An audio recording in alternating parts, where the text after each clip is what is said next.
afternoon. By way of explanation, Justice Irvin has unfortunately potentially been exposed to COVID, hence the mask. Our last case of today is State versus Dover, and we will hear from the appellant.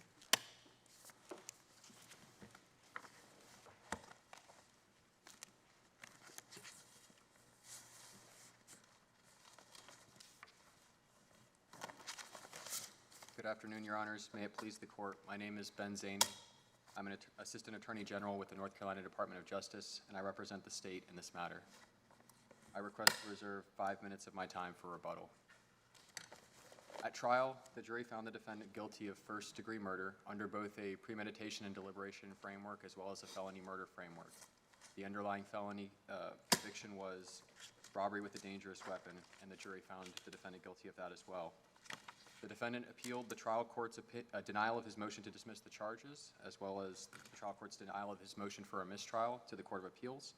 There, the Court of Appeals majority held for the defendant, and the state appealed that decision based on the dissent. I'll take those issues in turn, starting with the sufficiency of the evidence to survive a motion to dismiss. It is well established in our law that a defendant's motion to dismiss is properly denied when there is substantial evidence of each element of the offense, and that the defendant is the one who committed the offenses. The court must view the evidence in the light most favorable to the state and granting the state every reasonable inference from the evidence. All of the evidence in this case, taken in the light most favorable to the state, gives rise to a reasonable inference of the defendant's guilt on the charges in this case.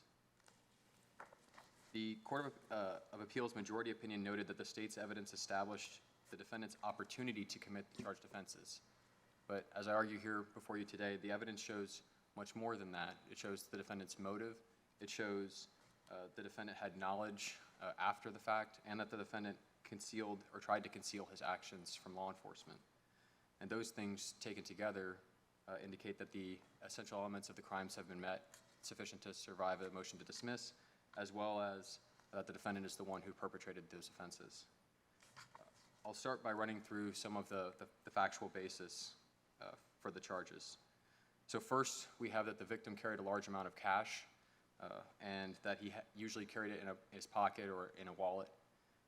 And in fact, the day that the victim was found deceased, he was supposed to meet his daughter at 7 o'clock that morning in order to provide her with money or loan her money.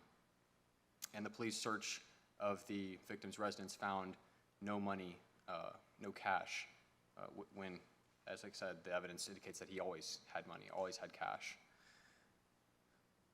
The evidence also showed that the defendant used cocaine or struggled with a cocaine addiction, and that the defendant was frequently borrowing money from his boss, from the victim, and from others.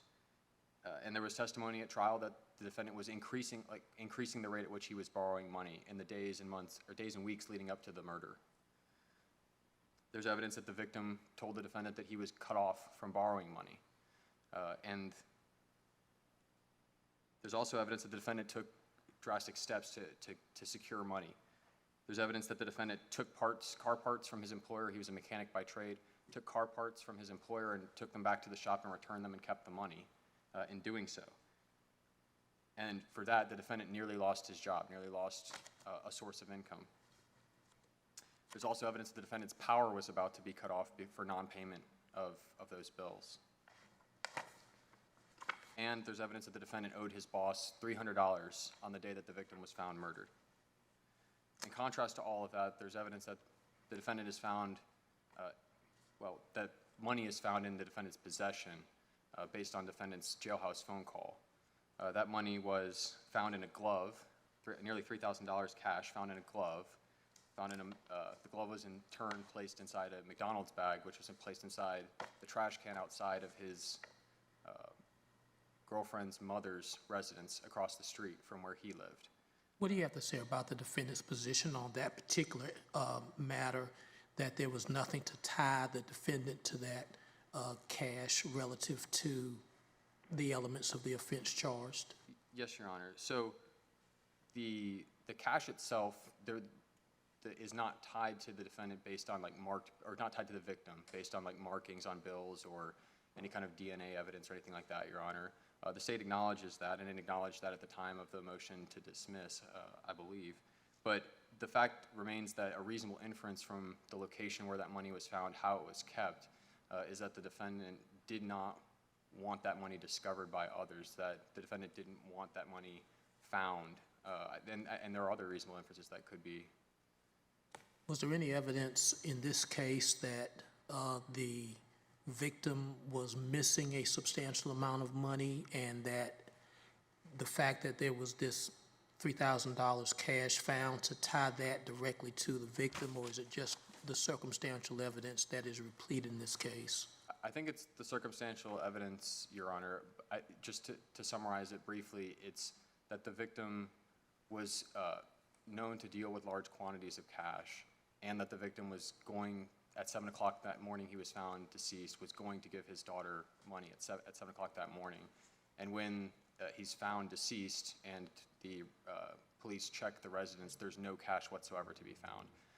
So whether it's a couple $100s or a couple $1,000, the fact that the victim wasn't found with any cash at all, and that the defendant, who doesn't just generally lack cash, but specifically lacked cash, there's also evidence, Your Honor, that the defendant had called the victim the night of the murder in an effort to borrow money from the victim. In fact, the defendant tells police that he was calling the victim that night to borrow money from the victim.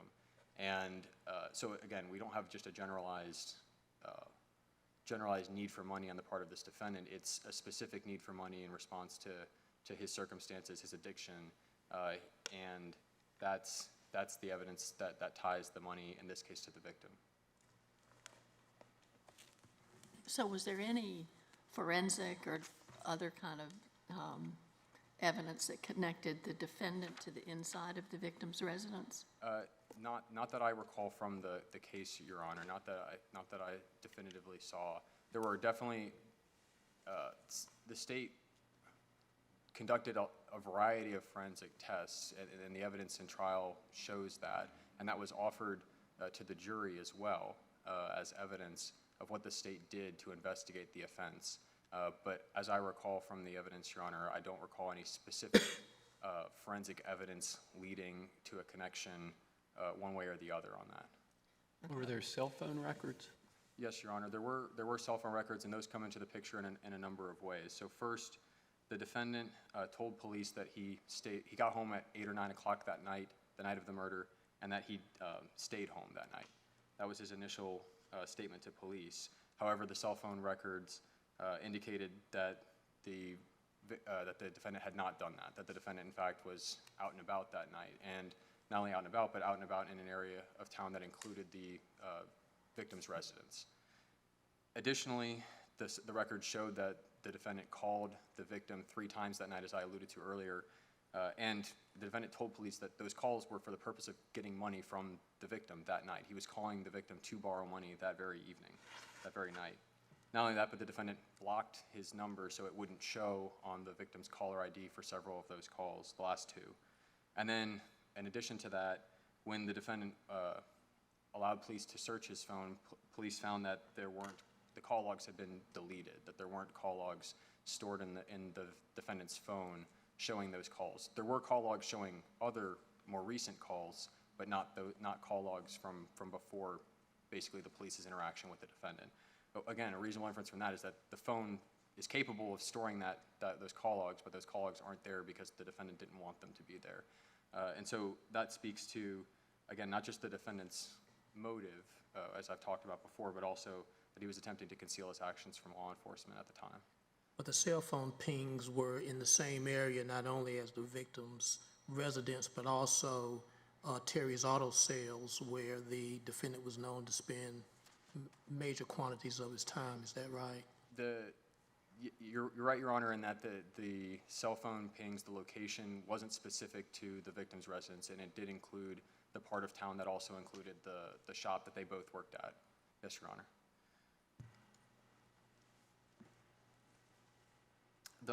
One of the last facts that I wanted to highlight for the court was the morning of the murder, when the victim's daughter called the shop to figure out why her dad hadn't met the 7 o'clock meeting with her, the defendant is the one who picked up the phone and answered that call.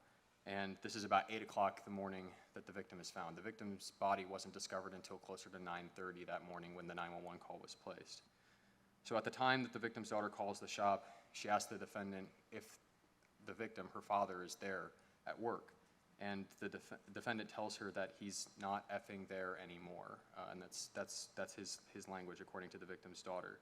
And specifically the word anymore in the context of the rest of the evidence shows that the victim hadn't been at work at all that morning. So the fact that the defendant's saying that he's not there anymore, a reasonable inference from that is that he's not talking about the defendant not being present at work. He's talking about the defendant being deceased or not present on earth anymore. And so, again, we ask that that be considered as knowledge on the part of the defendant. That's at a time, again, where the victim's body had not yet been found, the 911 call had not yet been made, and so the defendant couldn't know that unless the defendant is the one who did, in fact, murder the victim in this case. Assuming that you can draw some inferences from the deletion of the text log or call logs and the comment from the defendant on the phone and the cell phone pings that might show guilty knowledge or in the vicinity of where this happened, what are the strongest inferences that the state can draw in terms of the elements of these offenses? Yes, Your Honor. So turning to the elements of the offenses, I mean, I think the best way of thinking about the case, Your Honor, is that the elements of the offenses are fairly apparent from the victim's condition, right? In other words, the elements of murder and the elements of a robbery with a dangerous weapon are apparent from the victim being found with the number of wounds that he had, the nature of those wounds. We're talking knife wounds here. I don't think there's any consideration that this is like a suicide or anything but a murder, Your Honor. And so those essential elements are imparted by the condition of the victim. However, as far as identifying the victim, identifying the defendant as the source of those wounds, that's where you turn to the analysis of opportunity, motive, and knowledge of things that he shouldn't have known unless he was the murderer, and his attempts to conceal things from law enforcement. So I guess, Your Honor, to answer your question, there isn't, I don't think that there's insofar as you're asking me for a single definitive piece of evidence that pushes this case over the edge, there's not one single piece of evidence that I'm willing to point to as that single piece, Your Honor. The cases that are cited to by us, I believe it's State v. Stone is one that talks about the evidence being considered as a whole, especially in cases of circumstantial evidence. And so, State acknowledges that this case is one primarily of circumstantial evidence, and so it has to be taken, those pieces have to be taken together as opposed to independently. As far as what is strong evidence, strong circumstantial evidence, the most probative things are the defendant's financial woes going into the situation, going into that evening, not just generally, but going into that evening specifically, going into that time, and then his reliance on the victim as a source of money, the victim cutting him off cutting off that source of money to him, and then the victim again possessing large quantities of money but being found with no money whatsoever when he's supposed to meet his daughter at 7 a.m. Those are some of the strongest facts, in addition to some of the ones that I've outlined already, Your Honor. So I'll turn to the second issue, unless the court had any additional issues on the first part with sufficiency of the evidence. The second issue being the defendant's motion for mistrial.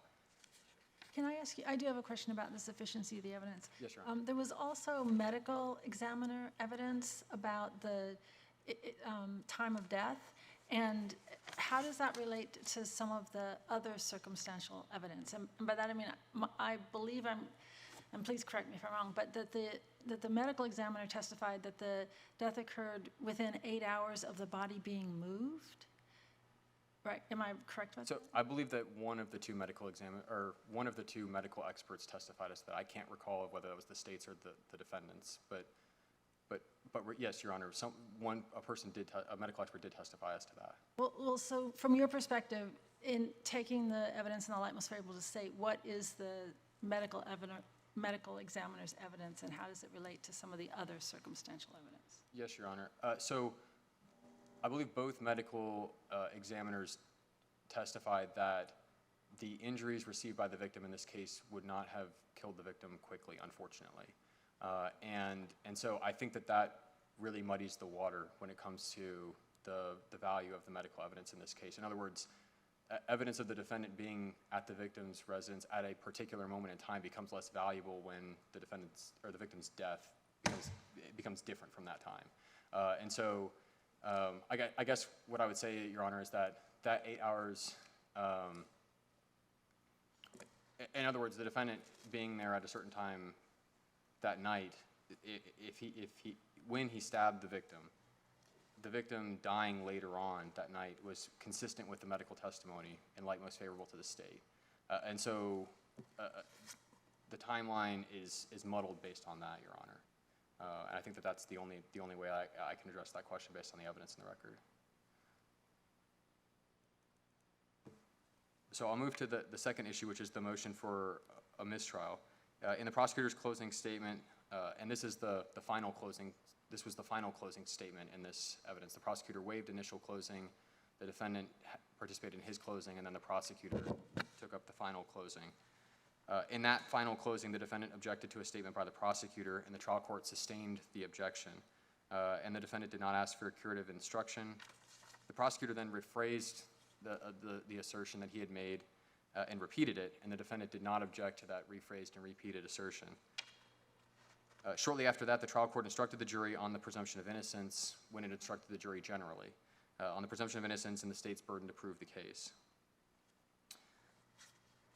I just wanted to touch primarily on much was made in the briefs about different legal arguments made here, but I want to touch primarily on the context in which the prosecutor's statement was made in closing.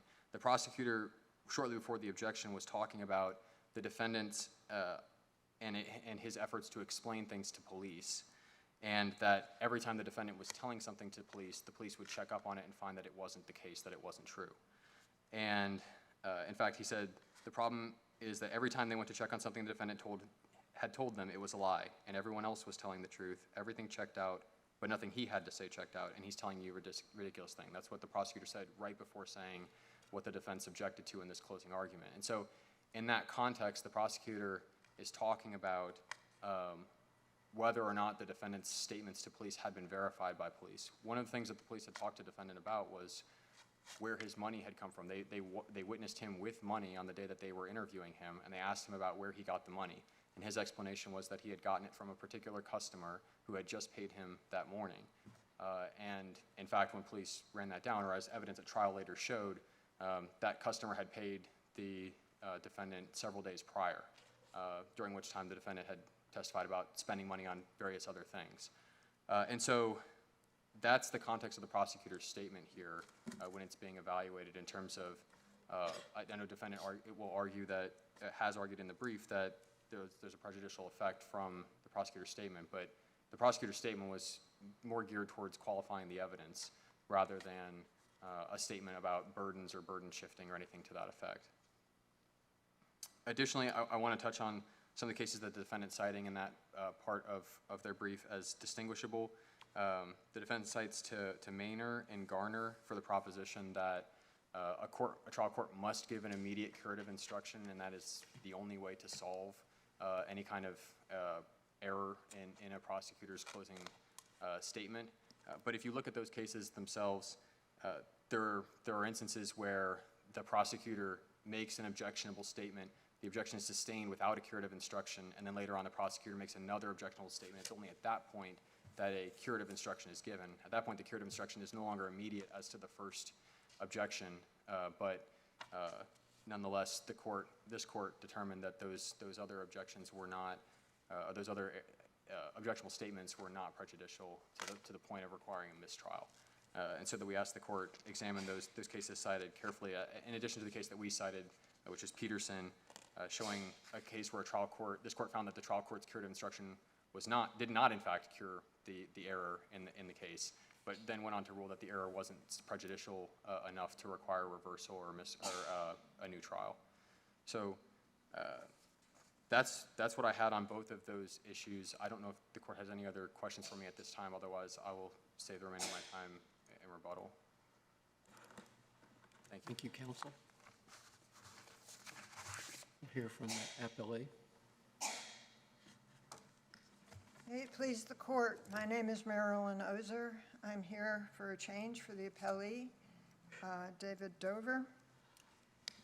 And I would like to start out with the other view of the evidence. The state had no direct evidence.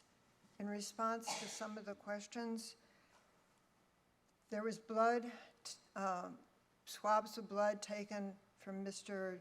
Davis's house, where there was a lot of blood around from the floors, from Mr. Davis, from the door. None of that blood came from Mr. Dover. They then went to Mr. Dover's house and were excited, I think, because they walked up on his porch and they saw blood on the porch. Then they went in the house and they found blood on Mr. Dover's blue jeans. So they thought they had their man, and I think at that point the investigation basically stops. But unfortunately, as far as looking for a different suspect, unfortunately for the state, when they sent these blood swabs to the labs, no match. Nothing from Mr. Davis's trailer was a match for Mr. Dover, including they went under his fingernails because they assumed that he had grabbed at whoever was assaulting him. That was not a match for Mr. Davis. Then they did Mr. Davis's, Mr. Dover's, I'm sorry, they both start with D, so I'm confusing them. Mr. Dover's blue jeans, they checked in his truck. They pulled up the swabs of blood from his porch. All of that blood was a match for Mr. Dover. And what he explained was he's a car mechanic. He gets cut, he bleeds. And that's what the SBI reports showed. All of the blood in Mr. Dover's house was a match for Mr. Dover. They hoped that when they found this money, which was in a glove inside a McDonald's bag, I think it was also inside something else. There's a piece of paper in there. They were hoping that they would find a match for Mr. Davis' DNA there. They did not. The SBI lab could not find any match, DNA match on the money or the notes in the glove that had rubbed against that was a match for Mr. Davis. So the DNA evidence in the blood was a complete washout. There was also, of course, no direct evidence of a witness. There was no confession. He talked to the police for a long time, and he denied consistently that he had done any of it. The evidence that they did have for time of death, there were 2 forensic medical examiners. One of them was the pathologist who did the autopsy of Mr. Davis. The other one was Dr. Thomas Owens, who is a well-known chief medical examiner out of Charlotte, works for the state. He was testifying for the defendant that day. And it was Dr. Owens that explained lividity, that a body, that the blood in your body, I hate discussing this, settles after 8 hours. And before the 8 hours, if you move the body, the blood's going to move. And you can see that in the autopsy photos, whether the blood has moved or not. And in this case, it had not moved at 12:30 when they finally moved the body. So according to Dr. Owens, death could not have occurred before 4 a.m. And going to the point of, well, maybe it's messed up because he didn't die right away, Dr. Owens was asked, how long could a 79-year-old man have lived after losing that much blood? And what he says on page 1008 is it could have been as long as 30 minutes, that's the outside, could have been as short as 5 to 10 minutes. So we're not talking hours. And what the state needs is hours, because they stopped checking the cell phone records at 1:30 a.m. I don't understand why, but they did. And according to the lividity of the body, he wasn't dead before 4 a.m. So that's, Is that light most favorable to the state? well, that's something that I was thinking about. What is light most favorable to the state if they provide no evidence? The state didn't ask their pathologist what was the time of death.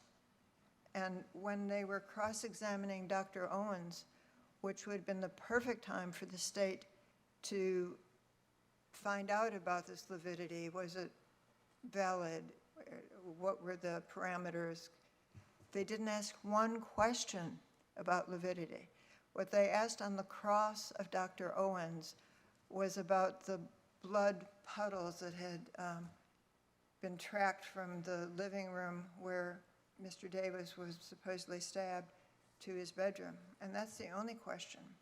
So in that case, I'm not sure what evidence in the light most favorable to the state is, because they didn't put on any evidence through their own pathologist, and when they had a chance to cross Dr. Owens, they didn't. But what is the standard for light most favorable? How do we look at evidence in the light most favorable? Well, you look at it in the light most favorable to the evidence that the state has presented. So is the evidence you're discussing the light most favorable to the state? Yes, because it's the only evidence. The state did not put on any evidence of time of death. And the other evidence that the state did put on inadvertently is Terry Bunn goes into the house at 9:30 a.m. He breaks into the house at 9:30 a.m., finds his friend on the floor, calls 911, and says, I think he's still breathing, or I'm not sure, he may be still breathing. Now, if Mr. Davis had become deceased around 11 or midnight when the state's cell phone records are being checked, he would have been in full rigor mortis, because full rigor mortis sets in by 8 hours, and we're past 8 hours by 9:30 in the morning.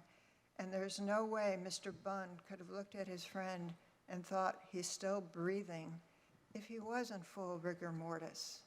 So the state has put on that evidence that no, he had died closer to 9:30 than the cell phone records that the state makes such a big deal of. And that's really the only, I don't see any other evidence in the record about time of death other than you can kind of infer from the state's asking the cell phone expert to stop checking at 1:30 that the state thinks the murder took place before 1:30. But I looked and I couldn't find any reason why. And defense counsel actually asked that question. Why did you stop at 1:30? And the cell phone expert says, because I was told to. So those are two pieces of evidence. And I think in the light most favorable to the state, you have to look at evidence. And the state didn't put on any and didn't try to contradict it. Following up on Justice Berger's question about looking at the state's evidence in the light most favorable, each case stands on its own unique facts. But in a case like this one, to the extent you can help us in terms of a bright line rule, if one can emanate from this case, where do we draw the line between a case that is like this one purely on circumstantial evidence and yet a case as well where, as in all criminal cases, there is a low threshold for the state's opportunity here to have the evidence looked in the light most favorable to it? Well, if you look at this, what the state refers to as circumstantial evidence, either singly or combined, it doesn't rise to any level that's enough to have a reasonable inference of what it's supposed to show. For example, going back to the cell phone, we know Mr. Dover was in his house at one point because the cell phone shows that.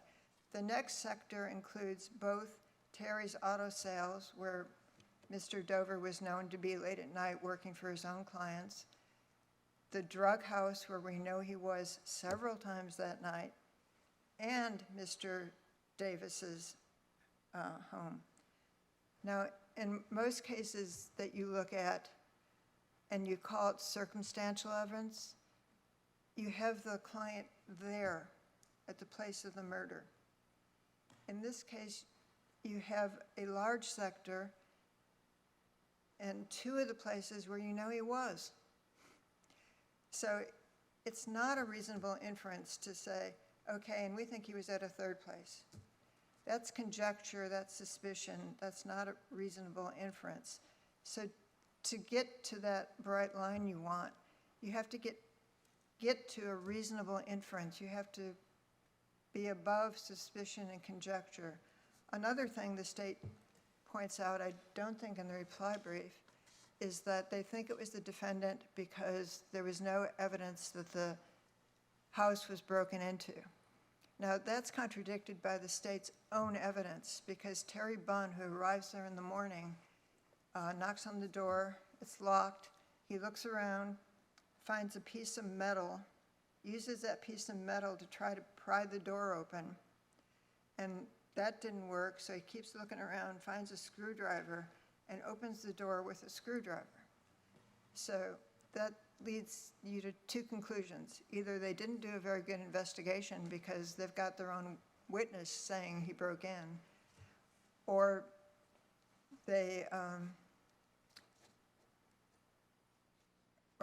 they're just not telling the truth. And the other strange thing about that is another detective later on testifies, yeah, I noticed there was damage to that door, but I didn't pay much attention to it.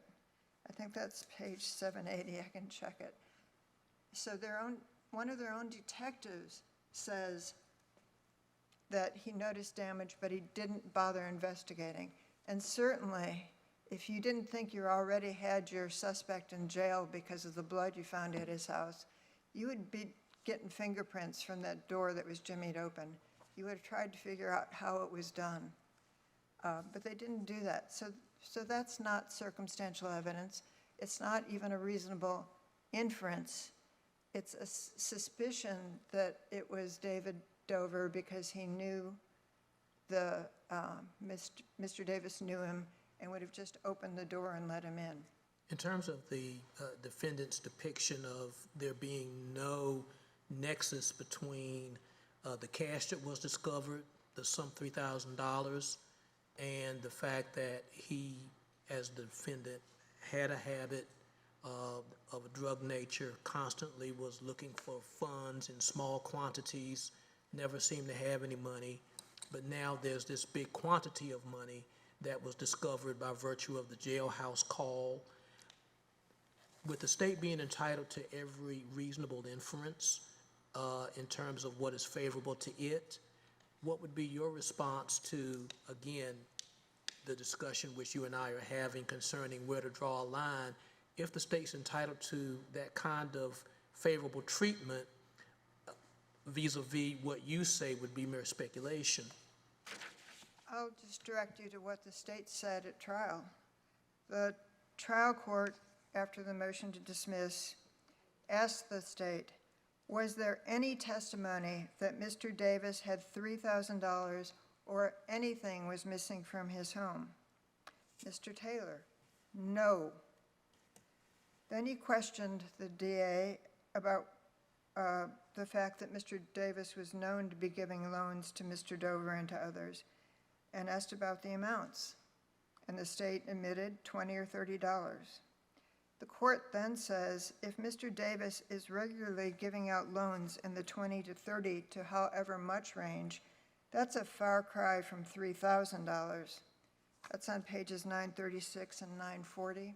So the state itself, at trial, says there is no evidence that Mr. Davis had $3,000 in $100 bills in his possession.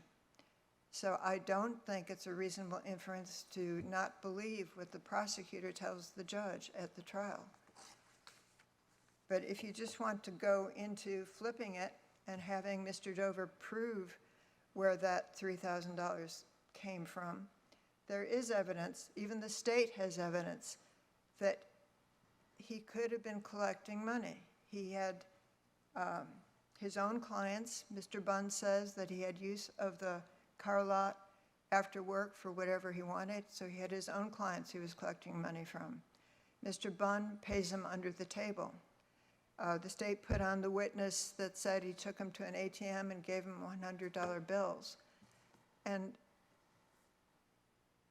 it's very difficult to put yourself in the shoes of someone like Mr. Dover, because that's not how we live.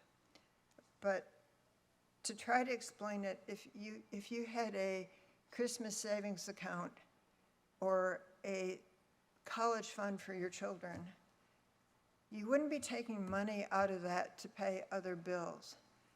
And Mr. Dover might have been saving that money for something. And the state shows how he could have collected that money. He got it from clients. Or as the trial court says, also in this same motion to dismiss, if somebody stopped someone in a car and found $100 bills in a sock, they would presume drug sales. And that's what you would presume. And to get beyond that, to get beyond the fact that Mr. Dover had reasons for saving money and not using it for other things, the state would at minimum have to show that Mr. Davis had that kind of money in $100 bills in his possession. And they don't show it. His daughter, the one that accuses Mr. Dover of being impolite to her when she calls that morning, responds to the state's question, did your father carry large amounts of cash? She says, yes. But then this woman from Ireland, who's Mr. Davis's girlfriend, which is fun since he's 79, and I presume she's older too, but they're a couple. And she goes out to lunch with him, dinner with him, goes dancing with him, goes on trips with him, and the state asks the same question: did Mr. Davis carry large amounts of money? And she says, no, he did not carry large amounts of money. And Mr. Bunn, the other person who the state gets to call large amounts of money, ties it to buying used cars or buying a motorcycle. And there's no evidence that any of that was in the works.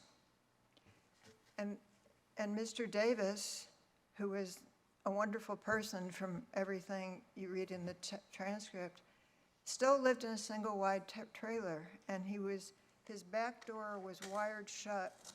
His front door was so insecure that Mr. Bunn could get in with a screwdriver. If he had $3,000 in $100 bills in his trailer, wouldn't he have used it to get a secure lock on his door? I mean, there's no evidence that this man lived that kind of lifestyle.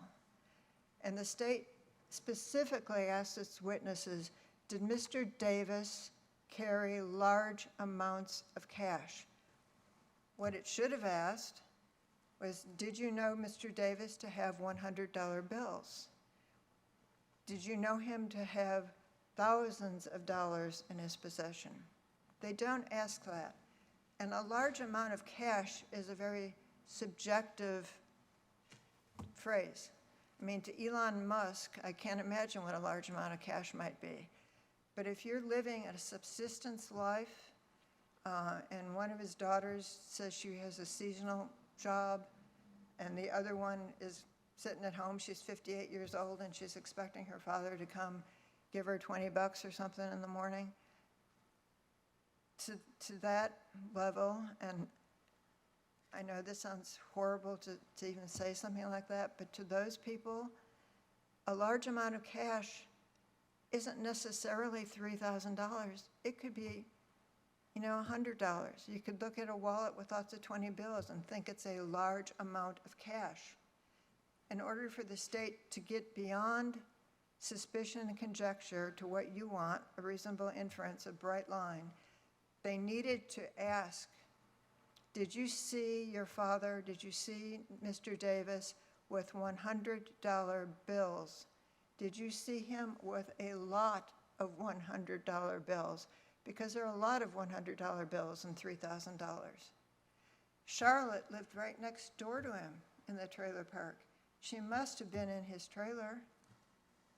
Nobody asked her, did you ever see your father have $100 bills stacking up to $3,000 in his trailer? So that doesn't get beyond your bright line. It's not a reasonable inference, I'm sorry. It's a guess, it's suspicion. The money, Mr. Dover has money that we all think he shouldn't have, but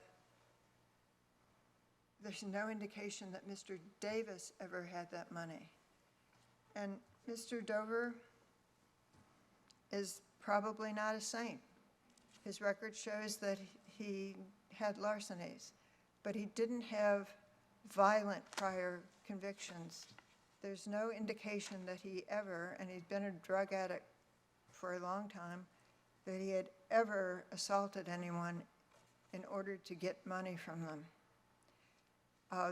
The state makes a big deal out of, well, he didn't say where he was in his first interrogation with the police.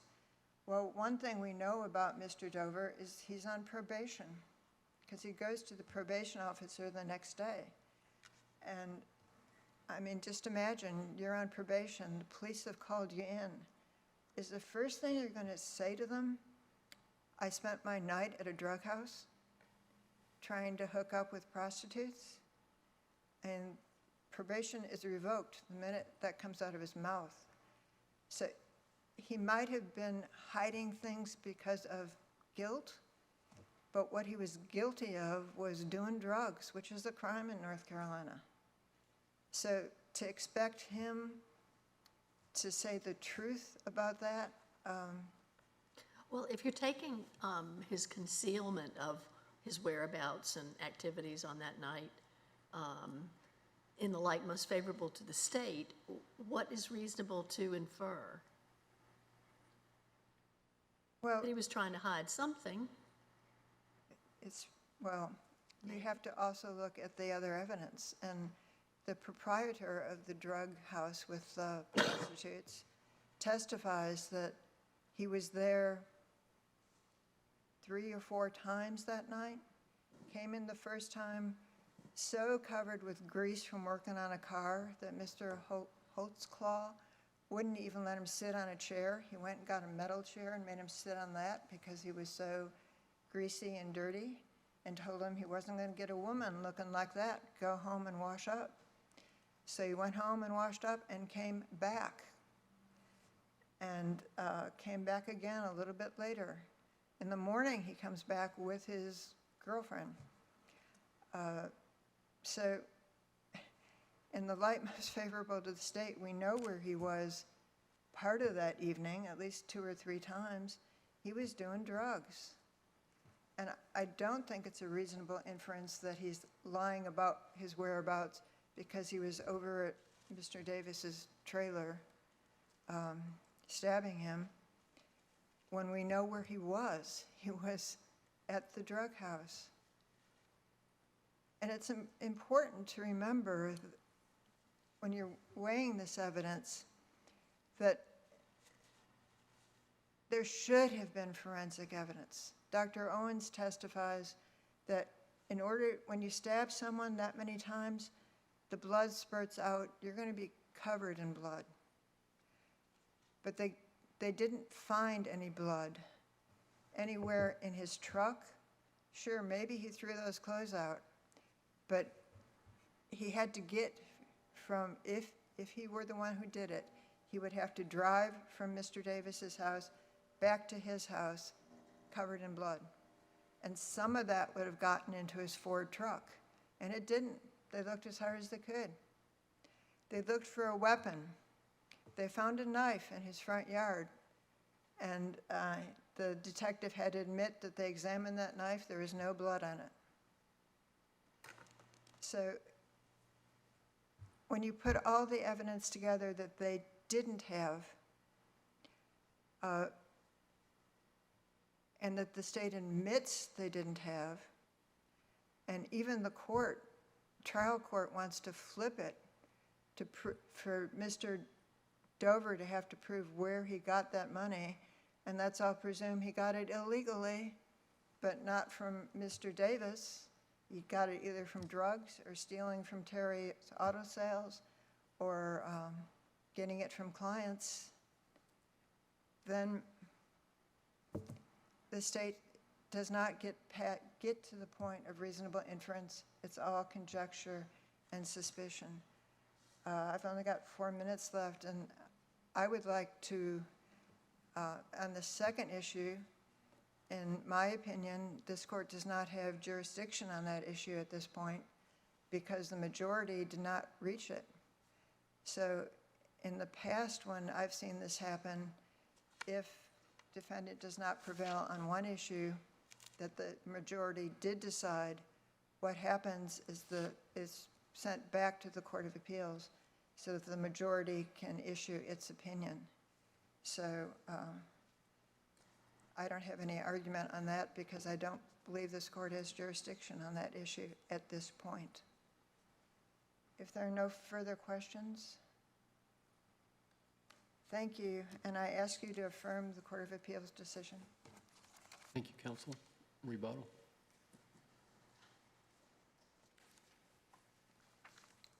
Yes, just briefly.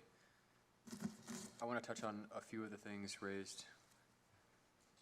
First, there was a question regarding what defendant makes of certain evidence, whether it's in the light most favorable to the state. The state cites to State v. Stone, which in part says the defendant's evidence, unless favorable to the state, is not to be taken into consideration for the determination of motion to dismiss for lack of evidence. So that's what this court has said before on that issue. The defendant's evidence, unless favorable to the state, is not to be taken into consideration. And so I think that's the answer when it comes to, and of course defendant in their brief, and I don't fault defendant for talking about the circumstances and trying to talk about how, well, maybe those circumstances mean other things other than what the state, other than what's in light most favorable to the state. That's what that's there for. But the standard is light most favorable to the state, giving the state all reasonable inferences, and under that standard, the evidence is there. I want to talk also about the talk about whether there was signs of a break-in that night at the victim's residence. So one of the things that I don't think that we highlighted enough in our brief was that the victim's daughter testified that the victim always propped a chair at the front door to help keep folks out.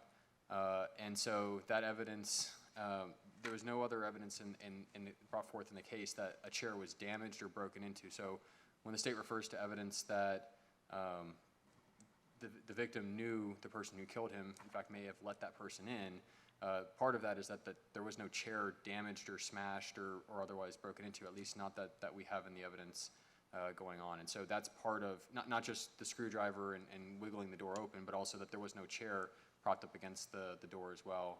And as one of the justices alluded to, the victim's back door was wired shut. That evidence is clear. In terms of the defendant's argument that there's no direct evidence of certain things in this case, again, the court can consider purely circumstantial evidence.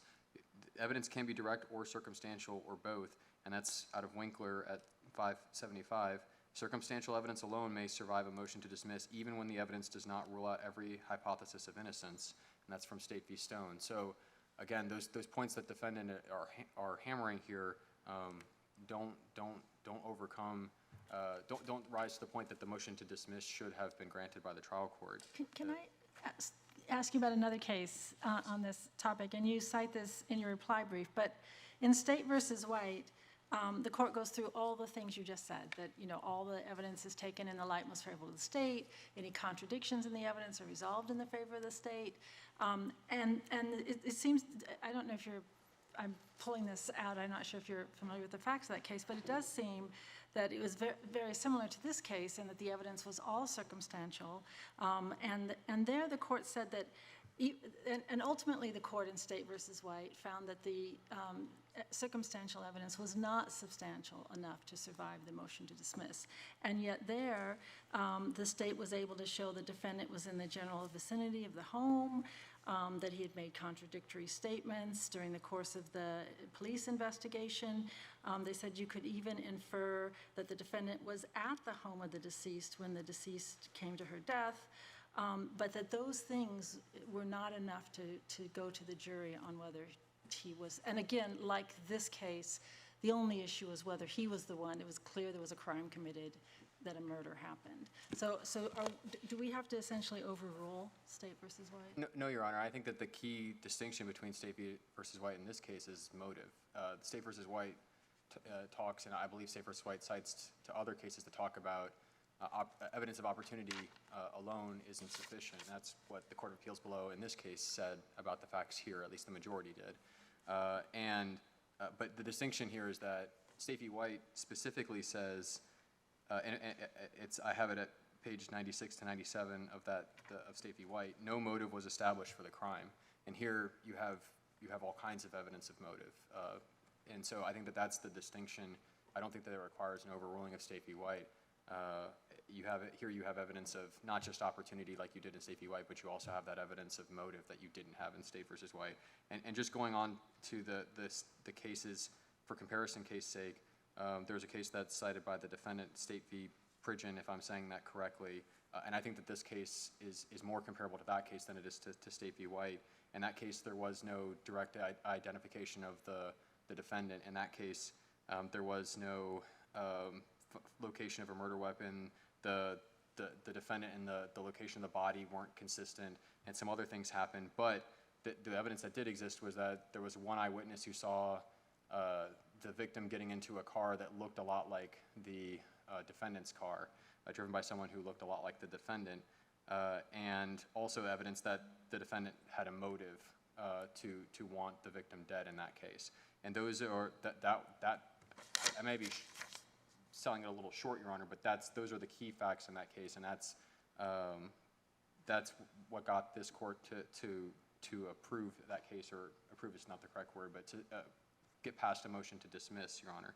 And so I think that State v. Pridgeon is probably the most comparable case here as opposed to State versus White.